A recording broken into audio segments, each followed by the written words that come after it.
Childhood obesity is a growing problem here in America and all across the world. We're seeing children at younger and younger ages facing diabetes and the health problems that go along with this. According to the CDC, some of the short-term health issues can be high cholesterol and high blood pressure. I mean, you don't want to see a 6-year-old have to go into a doctor's appointment to deal with high blood pressure and diet problems. Obese adolescents are more likely to have prediabetes, bone and joint problems, and sleep apnea. There's also the social stigmatism that comes along with this. I mean, I can't imagine if my child came home from school and was being bullied for his weight, or, I mean, can't find friends because of his size, or can't play on the playground and can't run around and play tag with the rest of the children because his body physically can't carry that weight around. I mean, that would be heartbreaking.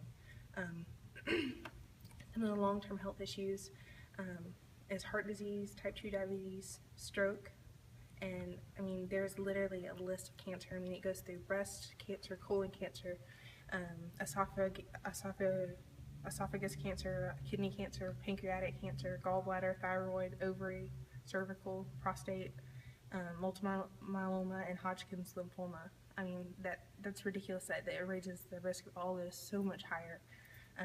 If you ask any parent if they could protect their kids against, I mean, all those different types of cancer, they would tell you in a heartbeat. Of course, I mean, I would never want my child to be exposed to that later on in life, and I mean, that's what they'll be facing in their adulthood. One study showed that children who became obese as early as 2 were more likely to be obese as adults.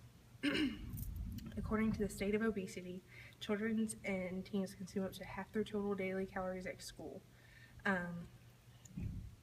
of this issue is our school lunches. Your kids, I mean, they wake up in the morning, majority of them have their breakfast at schools, and then they have their lunch at school. They're going to have any daytime snacks. And I remember seeing one study where he showed just the fact that kids were drinking chocolate milk, how much more sugar they consumed versus regular milk at school.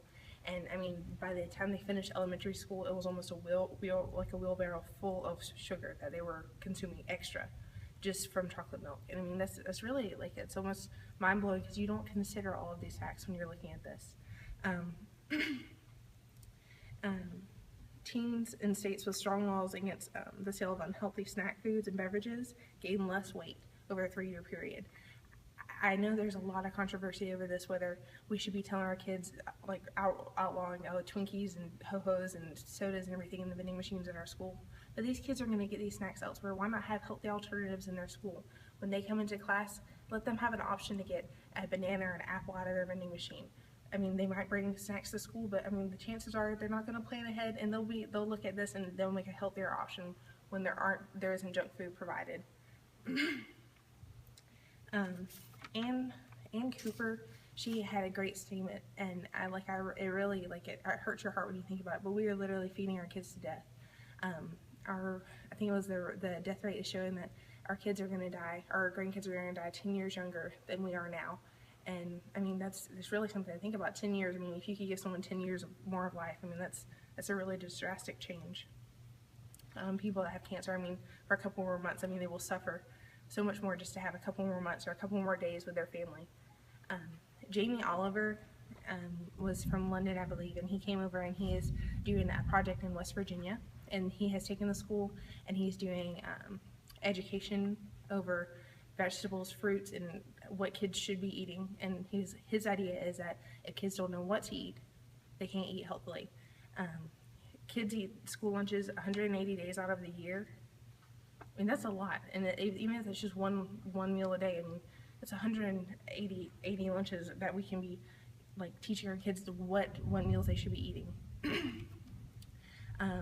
One of his one of his plans, which I thought was fabulous, because I know even just my friends my age, at age 20 or so, you meet women and they can't cook simple meals. I mean, you can't go in and just cook just your basic meat, potatoes meals, and they just have no idea. And my mother, I was fortunate enough, she really instilled in us that she wanted us to be able to cook and clean and take care of things, but a lot of people just don't know how to make staple meals. And his idea is that kids leaving school should be able to make 10 meals, just 10 basic meals. And his idea is that if they know how to make 10 meals, things such as a recession or anything like this won't hit them as hard. I mean, if you know how to go grocery shopping, get groceries, and make a meal, you're able to budget and you're able to have these other options. Whereas people that can't cook, you're forced to go out to eat at minimum of like $10 a meal. I mean, it really can affect your budget. According to the Physicians Committee for Responsible Medicine, consumption of meat doubles diabetes risk.